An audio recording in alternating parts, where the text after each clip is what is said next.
It's quite interesting. When we organised this event a little while ago, I don't think the talk incident had happened, and shortly afterwards it did occur, and Chris, who's our MD, was very depressed because he's a talk customer. And the worst of it was, he said to me, the talk hack could have been created by a 16-year-old schoolboy. Basically, if you've got a system, it's actually, they were using a technical system that was made illegal in this country in law in 2006. And the worst of it was, when the MD was interviewed on TV, she was standing there on TV, and behind her was one of the oldest computers I've seen in decades. And behind that was the VCR. And for the younger people in the room who've got no idea what that is, we used to have these cassette thingies that were about this size, and they were actual physical tape, before you had on-demand and all the rest of it. So I think the moral of that story was really about the fact that if stuff isn't updated, you can really easily be attacked because you've left so many doors open. Yesterday there was another attack, and that was if anybody booked Dell tickets, the singer Dell. Your data's been hacked. That's all gone as well, yeah? Yeah. So people were actually going online, they were going online to book tickets, and as they were booking tickets, they were seeing other people's information appearing, including credit card details, which is actually horrifying, but it's occurring more and more, and I wonder if we're going to get to a time when we have a one-time credit card use only. So you literally have a credit card that you use, and I know there were some banks in Ireland experimenting with this about 5 years ago, and the idea was, instead of having a checkbook, you got effectively a box of credit cards, and you just use this one on this day, this one on this day, this one, and you carried on doing it. But then you've got to dispose of them, and it's just a complete nightmare. Everybody has got a story of at least one or two people they know who've been hacked. I've been hacked. I'm a Moonpig customer. I entrusted them with my credit card details. I then got a call from John Lewis Security Service 3 weeks ago, so I was hacked in the summer. Didn't know I was hacked. They talked all about it, but they didn't actually, when I contacted them and said, are my details at risk, and they came back and they said, everything's fine. So John Lewis Security Services phoned me 3 weeks ago and said, this is probably low, but were you in the Hilton, Atlanta, Georgia, America, yesterday afternoon, going through the in-room gaming? I said, actually, no, I wasn't. In which case they then blocked the card, they had to reissue a new card. My Amex card was also hacked. Amex are really good. I got a new card within 48 hours. John Lewis was effectively a MasterCard. That took 15 days. The challenge with that is I then discovered that online, I've used it for so many things online. So I'm going through the M6 toll, and it's the credit card that's on there. And suddenly the beeper stops and you can't get through, and you're pushing the button and you see, oh, your credit card's out of date. And it's all those really inconvenient bits that you don't realise. And it's through third-party software that you do actually trust. So if you're in business and you're looking after customer data, you have a major responsibility. And there will be court cases with TalkTalk. There will be people who decide through a class action, they will seek advice. In fact, if there was a solicitor in the room, is there a solicitor in the room? There's one, might be one over there. If I was a solicitor at this moment in time, I would probably be looking at this as a really interesting area because it's something that's going to continue to grow. And it's basically sharing your data illegally with people you don't want it shared with. And in the Moonpig incident, I'm fairly sure that my credit card details were sold over what they call the dark web, probably within 72 hours. And that will keep coming back, but the card has now stopped. That's okay. But I still don't know what other data there is about me there, and there's probably quite a bit. So there's an awful lot of news going on, cybercrime is in the headlines, ransomware is a nightmare. We've seen examples of situations where somebody in an accounts department has had an email, we've got all your data, we're going to seize all your data unless you pay this ransom. And the worst of it is, the hackers who are doing this are actually targeting small to medium-sized businesses. It's their key target. Because very often you get, you would be at your computer screen, you would see the message come up, you'd be absolutely terrified, and you would think, I've got to pay the money. The problem is, as soon as you paid the money, through keylogging, they've got all your data, and you then get another request, and another request, and another request, and it won't stop. And there's more of this that is continuing and will continue to talk along. And one of the issues is we think there's been about, what are the stats? 5 million in ransomware paid in 2012, $5 million. The UK sort of cybercrime agency hasn't got some complete figures, we're waiting for those shortly, but we know 500,000 people were targeted in the last 2 years. This year's stats are not here yet.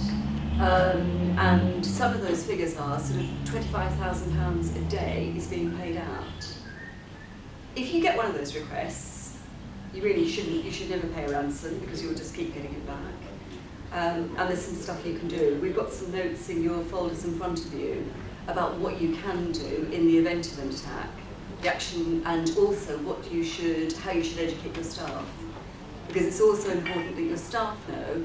So if you're somewhere exotic on holiday and there's a member of staff who thinks, oh, I should do that before the boss gets back, please make sure that they know what's going on. I'm going to hand over now to Alex Michaels, who's part of the Dell team, and they're fighting a bit of a valiant battle, really, aren't you? Against you've got Hacking Central. You've got a team where they can actually see the threats that are coming through. They can see what's coming through on a regular basis, and they're. I always feel it's a bit like introducing sort of Superman or Batman. You have got the right outfit. That's fair, but let's run with that. It's one of the things where you're fighting those things and you're desperately trying to actually stop it. But as soon as you stop one thing, another thing starts. So Chris has said to me that talk could have been done by a 16-year-old schoolboy in an IT class. What have they done? They've arrested one 16-year-old boy in Ireland, one in Norfolk, one in Liverpool, and one in London.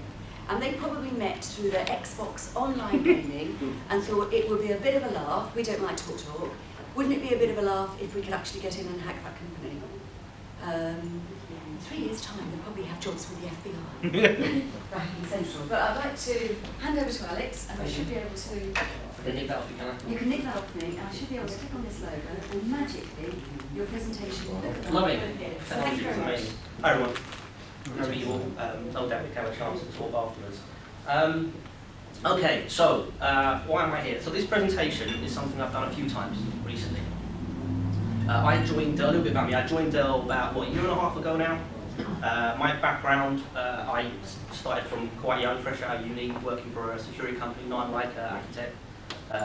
I was on a support desk, I then did installations, I was out in the field. I then became a consultant, a design engineer, designing networks, so firewalls and networking. So I've been in all of these environments, and at that point Dell came along and said, hey, how would you like to join the dark side? And here I am with a clicker and doing less installations and not being kept up all night with on-call duty. So I'm grateful for that. But so I'm going to talk about my experiences as an engineer.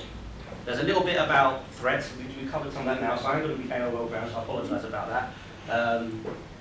And then I want to talk about the mistakes that I see when I visited all those customers, either as a reseller, as an engineer, or actually as that customer itself. I've done a lot of work with health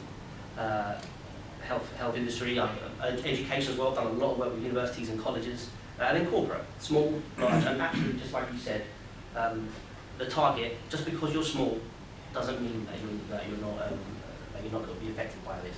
So that's what we're going to do. And that part where we do common mistakes, I invite you, for those of you that had experiences, to challenge me and tell me that I'm wrong. The last time I did this, someone had a go at me and shouted out, that's not true. Well, if you sold us a firewall that didn't do this, it wouldn't have been a problem. But that's fine. That's what I want to hear. And I'll tell you why that isn't the case.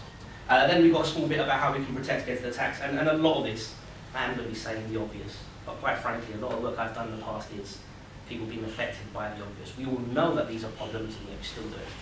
So, forgive me if I sound condescending while I'm doing this one. Okay, so first things first, let's talk about the annual Dell threat report. Has anyone seen this, read this? No? That's good, because I can lie about it. I'm not asking you to write down that link. If you go to the Sonic website, which is essentially the Dell website, and stick in a search for the threat report, you'll get a whole bunch of stuff there, and it will tell you about what the common problems are. I don't expect you to be surprised by what you read, but it just hammers the point home. So have a look, have a read. be aware that you're not susceptible to it. We'll talk about, have we cut off a bit of the screen now? I think we have. That's all right, I think we'll get by, and I'll make up the words as well. So the thing about Dell is the technology that we use is supported by our grid network. When I originally did this presentation, I had a small video that shows how the grid network works. I've taken it out, it's a little bit early, and lots of animations, but we can just talk about that anyway. The grid network is essentially all the definitions for those viruses, all those malware, all that spyware that's out there in the cloud. All of our security devices get their definitions from the grid network, the Global Response Intelligence Defense. It works in partnership with a few of these. Is there a laser on this? Nice. So it works in partnership with a lot of other reputable organisations, including the Microsoft one. And what it means is that we can be an authority and talk about the sort of attacks that we see in this day and age. A lot of the stuff we've got here is based on the tills in actual shops being attacked. So essentially they're just PCs with terminals, and people think that they're not going to be attacked because they're not real computers. There's no data on there. Well, they use tools like memory scraping, where they can get on the memory. Once they get on the unit itself, they can glean information just from the memory on those tills, on point of sale units. Now all you need is an address or a credit card number, and then it goes from there. So and then they're also using encryption. So a big challenge for not just Dell Sonic, but for a lot of our competitors is the fact that a lot of traffic is encrypted. And here we are talking about that. So HTTP, you're looking at websites. It's a port 80 for any of the techies in the crowd. And then as time goes on, that's becoming encrypted. Anyone here uses Facebook? Don't lie, don't be shy. I'll put that down as everyone. You browse a Facebook page now, you immediately see a HTTPS added to the address. That means that site's encrypted. That means there's someone sat in the middle gathering that information. They, in theory, can't check what's going on with that traffic. What challenge does that pose? It doesn't help. I mean, that's a good thing. You want your communication. You want you telling your grandmother that happy birthday. You want that to be encrypted because you don't want people knowing that. But it works in both ways. It means that they can get into networks the same way. The encrypted information that they have, the traditional files, stateful files, which I'll go through in a bit, they will not be, they'll not have the ability to stop that traffic in the past. And this is the bit that we need to sort of worry about. Okay, so that traffic is encrypted and it's coming in. So HTTPS itself, this number, every time I do this presentation, gets more and more incorrect. There was a time when I did this a few months ago, I was saying that 30% of all web traffic on the internet is encrypted. It's probably incorrect now. One of my American colleagues did the same presentation a few weeks later. I see him saying 40%, 50%. There's a lot of guesswork going on. But the fact of the matter is that it is increasing. Encrypted traffic on the web is increasing. That means you don't know what is in that payload until it ends up on your PC or your endpoint or your phone. It's scary stuff. Okay, so I'm going to look here and see what my definition is. Oh, I've got that definition. I can never remember what that stands for. So basically, these are the units, data acquisition something. These are the units in factories. So we're not talking about retail now, we're talking about manufacturing and that sort of thing. These are the units that do very simple tasks. They gather data from the devices that they're looking at, and they issue commands to those systems. I believe this is how the Iranian centrifuges were brought to a halt. Small devices on the network with an IP address. You find an open port on it, get on it, you tell it that things are getting too hot, things are getting too cold. Very simple bit line of code. Wreaks havoc. But people just think that these things aren't relevant. And now with the Internet of Things becoming a thing, some of you might have an IP address on your fridge. Maybe you've got appliances at home that are on the network. Not just your PCs, your laptops, and your iPads. That isn't in manufacturing, but you can see the risk here. If any of your businesses have small units monitoring the temperature in a conduit and stuff like that, if that's on a network, or a UPS has always had an IP address. You leave that unlocked, and people get in and cause very simple line of code. And these are the increases that we're seeing. I mean, that graph doesn't belie actually, it's probably a rubbish graph actually, but it's a risk. And people don't think that it's obvious to block those attacks. Okay, and then we talk about smartphones and tablets. How many people here will browse a website on their mobile or their iPad that they won't do on their laptop or their PC because they think it's safer? Just me. It makes sense, doesn't it? You think that, it's safer, and in some cases you're probably right. My Apple doesn't get a virus. That's the common one I always hear. We're all safe. Well, that's not true. I have definitions on my laptop for each one. I think why on earth is the Apple one in particular. There was something recently in the Far East, or Southeast Asia I should say, for an Apple app that made it onto the Apple Store and ended up compromising anyone who used this particular social networking tool. And they got details off their phones, their Apple phones. And they didn't find that until they had a few 100,000 people on it. I'm sorry, my numbers are a bit fuzzy, the notes one there, but we won't worry about that just yet. So those aren't safe as well. And essentially they are on your network too. Whether you're at home or you're a business, they are on your wires. They are at risk. I mean, as an engineer, the amount of times I've had to go to a customer site before joining Dell, where I was asked, they want to use their mobiles to replace, but we don't allow it on the network, so it's okay, but we let them do it on their mobiles. To use an analogy that I explained to them, that's like erecting a 1 meter square cat flap in your front door. You can use that if you want. That's funny for just some examples of recent stuff that we've seen. Anyway, I'll ask, I don't expect an answer, but maybe you were affected by some of these, or maybe you know someone that was affected by these specific attacks. I know here at Sonic we're particularly fond of Heartbleed, because if you looked at our Twitter feed at the time when that came out, within a few hours we were quite smart saying that all our firewalls were now protected against Heartbleed if you had the antivirus enabled on it. And that's because we found the traffic, it was sent to our cloud analysts. They did their definitions and they fired them down to the firewalls. And not just our firewalls either, our secure remote access units, our email security solutions. Things that we could talk about afterwards if, should you choose to. I mean, if the sandwiches are gone, I'm sure you're just going to go home, so that's what I'm doing. Anyway, but it gives you an idea of the sort of attacks that we had. Again, talk isn't up here. That's like the second, I think. So yeah, these are the trends that we have. So retail is still a big target. There may be some retail here in the room today. Financial makes sense. Anything that takes payment. Encrypted malware. So we talked about CryptoLocker. Terrible. I dread that phone call I get from my parents. Alex, we've got a small problem. The PC's got this screen that says I owe some money to someone. Dad, what were you looking at? Wasn't me, was your mother. Wasn't me, was your father, and so on. This is the risk. You can educate people as much as you can. People still get caught out by these things.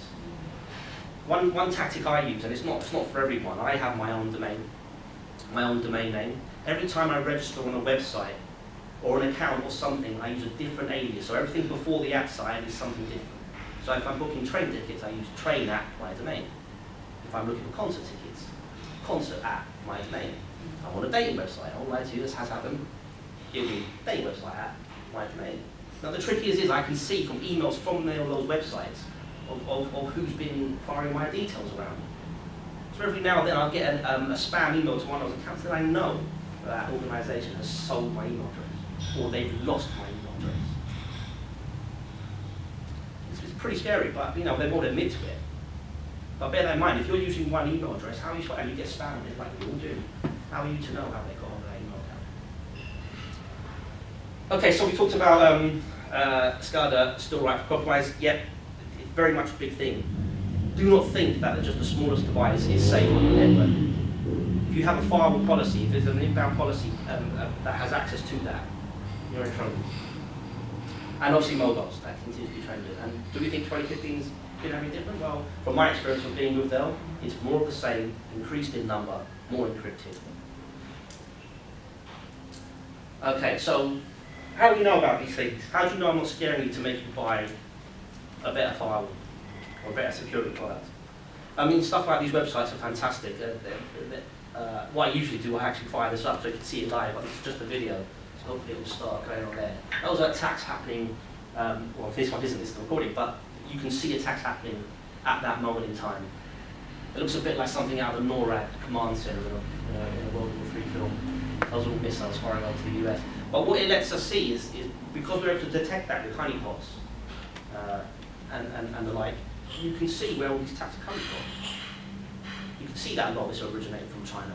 You can see that a lot of stuff is originating from the Middle East. And then today, with the debates going on right now as we speak for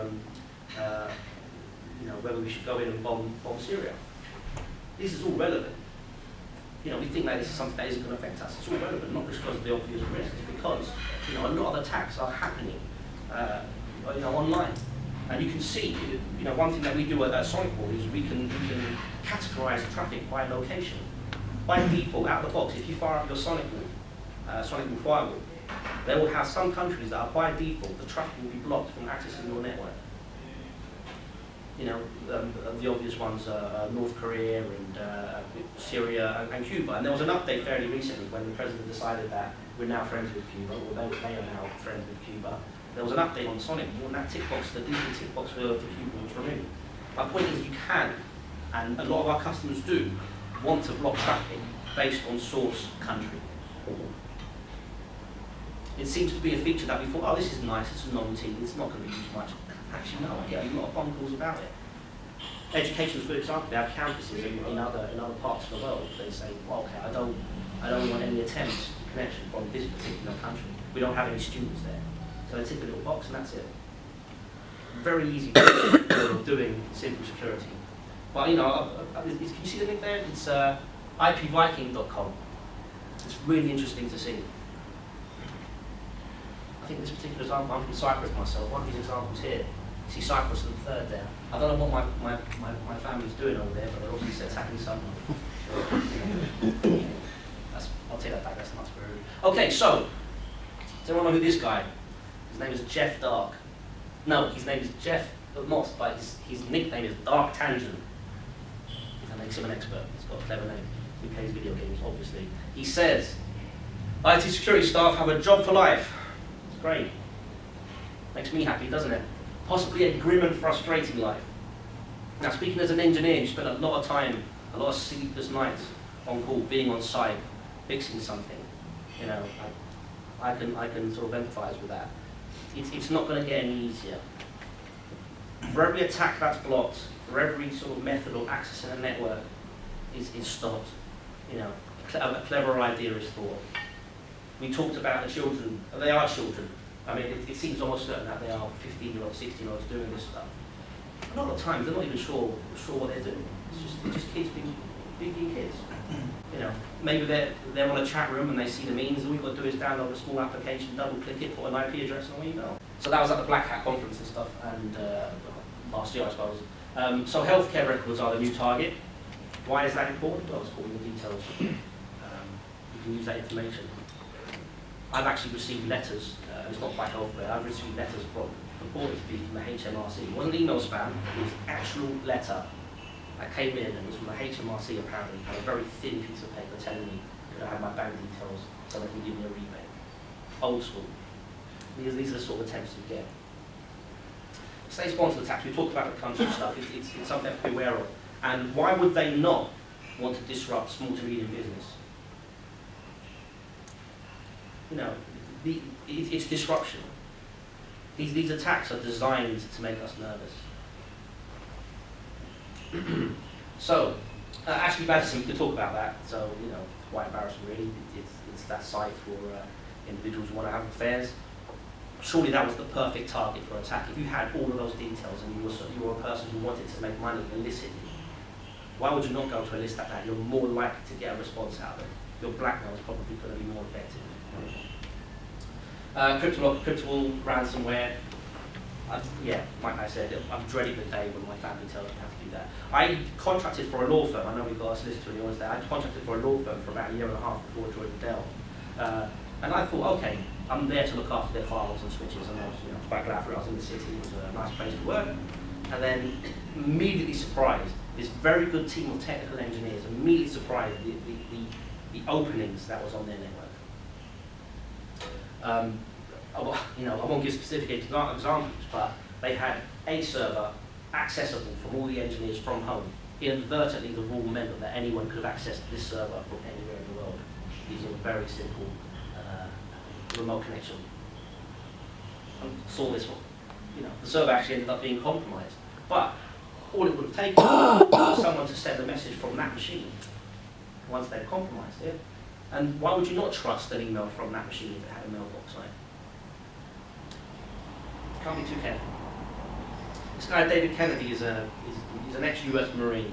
I think it's been a bit dramatic here, but he says that we're going to see a disastrous event that's going to change the way we run day to day. Well, these things are happening all the time, I think. This is why we've got to be careful. And I think, as users, we ignore it because it doesn't affect us directly. The amount of times I've been to a customer site as a result of an attack, we're not going to be affected. As soon as there's that attack, and they see their mouse moving on their desktop when someone's got control of it, or maybe one of their credit card details out, then and only then is there a problem. Why didn't TalkTalk block these entry points before the attack happened? Before they were safe. Okay, so what we learned, let's just summarize what we've gone through. So malware continues to grow, there's no denying that. The attacks are more sophisticated, more organized, often state-sponsored. They're not going to let up just because we are implementing more effective defenses. The tools are pervasive, they're everywhere. I'll challenge any one of you to go online and see if you can find a tool using Google. I think you'll be rather successful. It'll upset your ISP, I'm sure, but in fact, don't do it just in case. Hacking as a service. We know a bit about Anonymous. We know very little about what they stand for and what they do. It might be just people having some fun. There seems to be an ethical code apparently to what they do, but they're doing it because they're asked to. And this is the point that we're going to come on to next. Basics are still not covered. I'm not trying to out and expose and embarrass anyone when I do these presentations. I've made mistakes myself.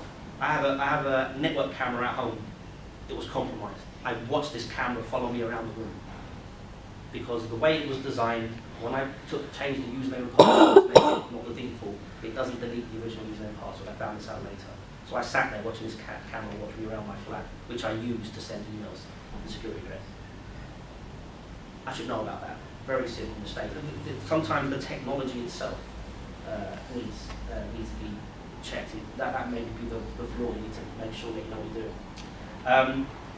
Passwords. We were talking about passwords earlier, actually, with one of you guys. How many times? Okay, this is true. You might not believe me. I used to go to a support desk. I used to look after a team of users, and I used to guess the passwords based on their boyfriends' or girlfriends' names and their pets' names. It's still happening. I think we've got a lot better at that in the systems that we use. The prompt to change the username and password the password even is a lot more effective. But again, very simple, straightforward stuff. Post-it notes. Anyone here seen a post-it note at work? Someone put their password on it and stuck it on the corner of their screen because Bobby's going to come and sit there tomorrow. Bobby's a random name actually. There's a Bobby in the audience, I don't mean you. Happens. Okay, so I'm going to give you some more examples of what I've seen out in the field.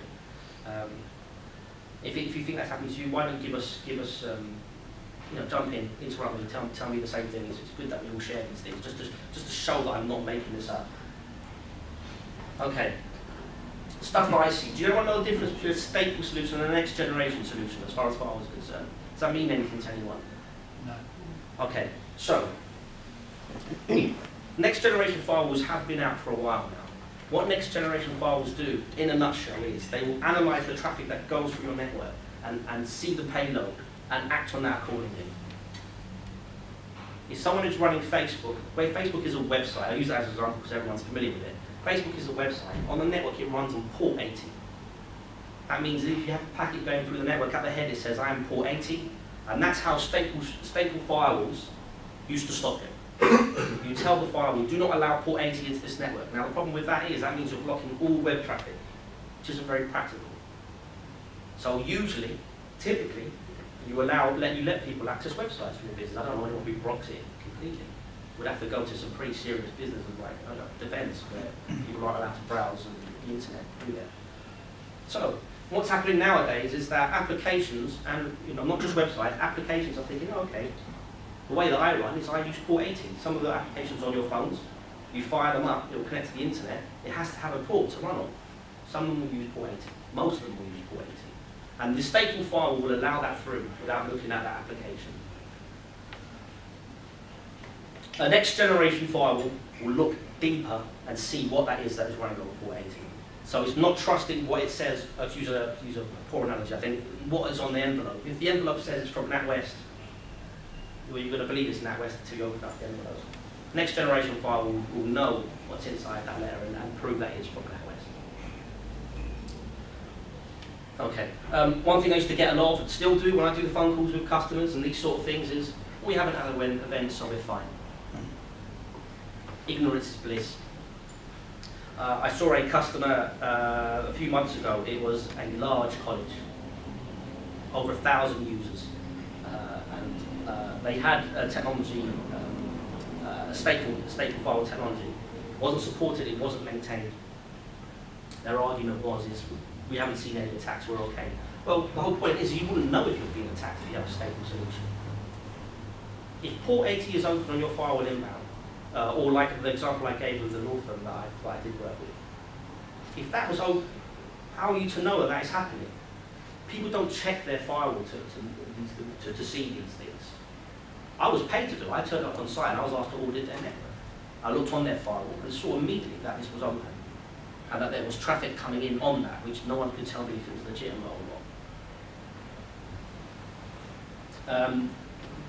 You know, but they had to have that port 80 because that's how these on-call engineers did their job. But why didn't they just allow us specifically for that application? They didn't need to leave an entire port number and therefore all web traffic through that port. And this is what next generation firewalls let you do it. But this thing was happening all along, and their assumption was that they haven't been hacked yet. They wouldn't know. How long till TalkTalk realised that they were hacked? Was it when the credit card manufacturer might have answered that? Do you know? It was earlier in the week. Earlier in the week, people were complaining that the systems gone set. It was on Twitter. Okay. So it was on Twitter by Tuesday morning. They didn't make the announcement till Friday. So Tuesday, Wednesday, Thursday, Friday they were being hacked. Friday it got serious. Tuesday the following week, they brought in effectively the team from MI5. Right. They brought in the GCHQ team because at that point they had got no idea.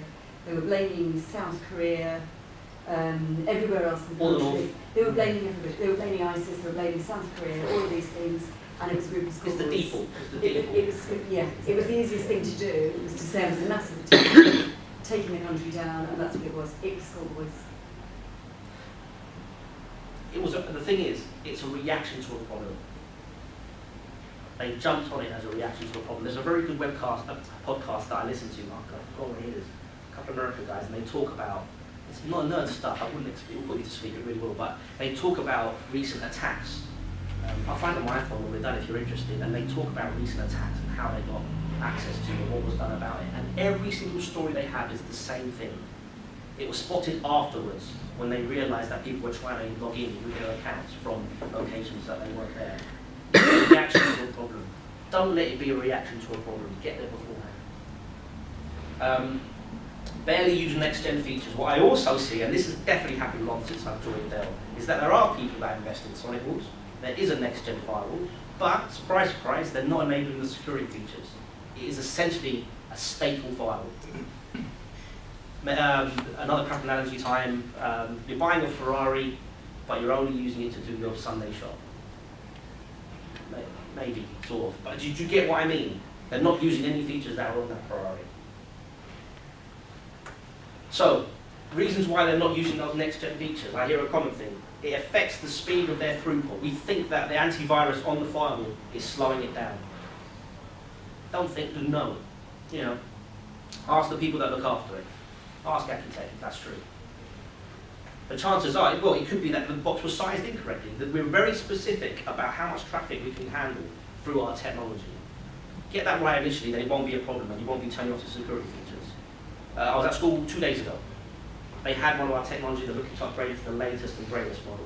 They just wanted to do a quick health check, had a look on it. Someone had turned on the antivirus a year ago because they thought it was slowing down the network. Whether it was true or not doesn't matter. You know, do not just shut that down. Oh, the cat can't get into the house, the cat flap's broken. Oh, we should leave the front door open all the time. I haven't got a cat by the way, I'm not obsessed or anything. Any techie that works in the help desk will tell you, when that call comes in on Friday at 4 or 5 p.m, you don't want that call, you want to get rid of it as soon as possible, you want to fix the problem. Log a call on a Friday and you know, you'll get some pretty snazzy solutions to getting the stuff working. If you want to, I've seen users open up their firewall to make sure stuff works. Another story coming up, I went to a university in London, I won't tell you which one it is. I was looking at their firewalls. If you know firewalls here, the firewalls basically comprise of a lot of rules saying what you can and can't do. You're either allowing traffic or you're blocking traffic. So I went to look at this firewall, a very large number of users, very powerful firewall, not a Dell or ACUTEC. There were a couple of hundred rules. So I sat down there, I'd been paid for a few days to look at this with my pen and paper. I sat with one of the techies, started writing some notes. Okay, we need to find out what that is. That looks legitimate, we can ignore that, blah, blah, blah. And at the very top of the firewall, the rule that was superseding every other rule was allow any. There we go, the any. So my heart went cold, and I looked at this thing and I said, do you realise what that does? And they're like, oh yeah, that means everything can get out. That means everything can get out. So everything underneath it was pointless. So I said to them, how long has that been there? No one knew. I stood up and I addressed a bunch of guys, not that small number of people here. I said, does anyone know about that? No answer, lots of faces down. No one was going to admit to it. Oh, can I have a look at your change control? Not to get anyone in trouble, so you can work out why it was done. No change control. So, someone says to me, well, can we just disable it now? Well, no, you can't, because that was there to fix a problem.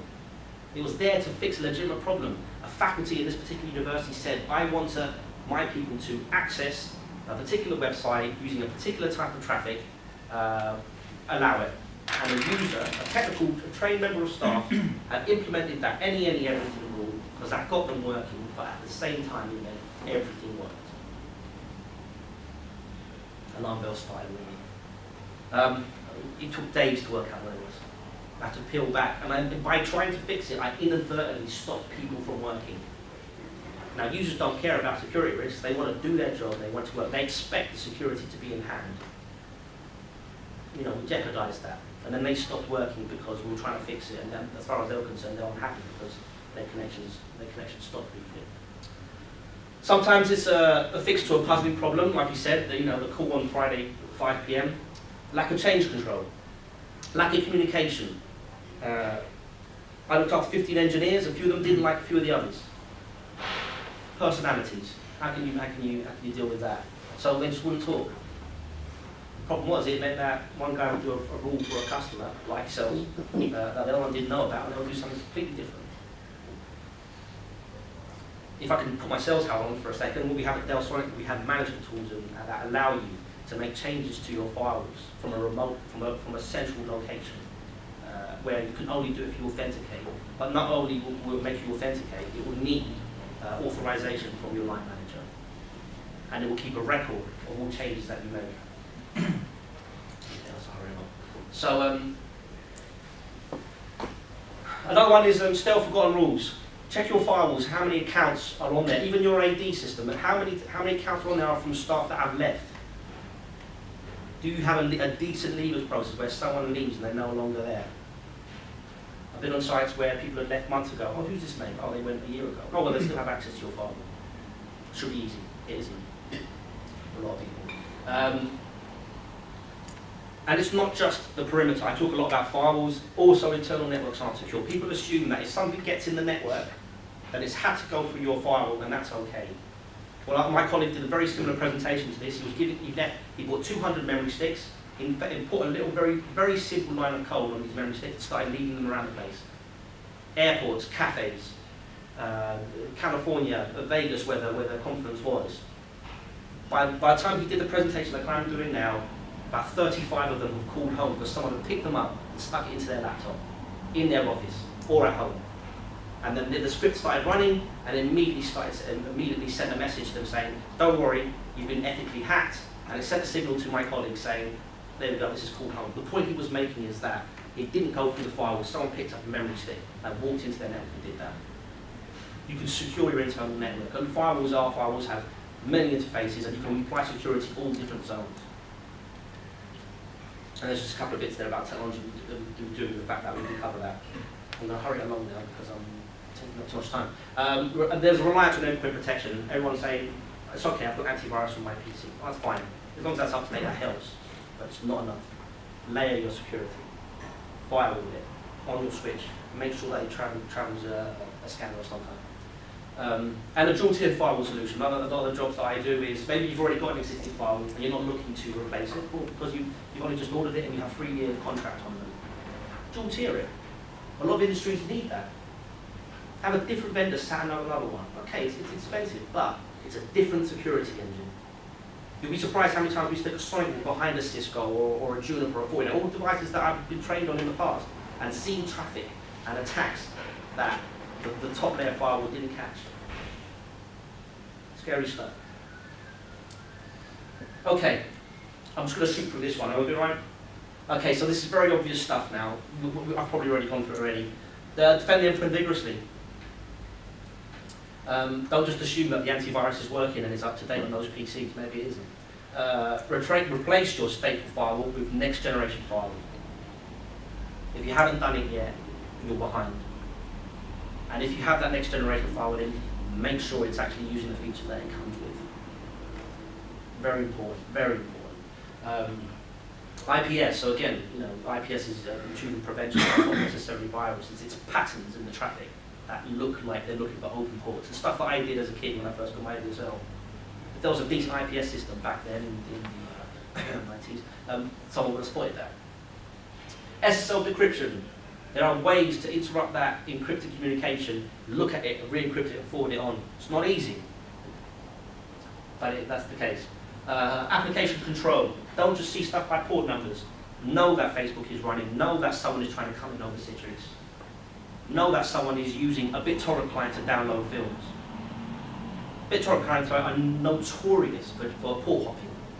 If you just got a staple firewall, you're not going to know that that's happening. Layer network defense, and again, I've mentioned that your email security, we do provide email security as well. Okay, for those that it's relevant to, POS operating systems, those tills out there, make sure they're protected. Stick a firewall in front of them. Zone your network segments. You can apply security to network segments. It's not like the old days where it's just outside and inside and that is it. A lot more clever stuff these days. And then we've got other stuff there, I'll just fire through it. But, education is always important. If your staff don't know that, if the techies don't know that these things are available, well, how are they going to act on them? Okay. And just a reminder, have a look for that. Not to scare you or anything, although there are some stuff on there that will make you think. Have a look at our threat report before the next one comes out. And that's me pretty much done. I noticed that not a lot of people had their stories to share. I mean, it's probably a good thing since I ran out of time. It's scary. It's scary to me. I'm terrified. You can't tell. I'm shaking like a leaf here. But I mean, if you have stories to tell, then why not? This is the right form to do it. There are solutions to all these things. They don't need to they don't need to affect us like they did to. Okay, that's me done. Well, thank you very much, Alex. I found that really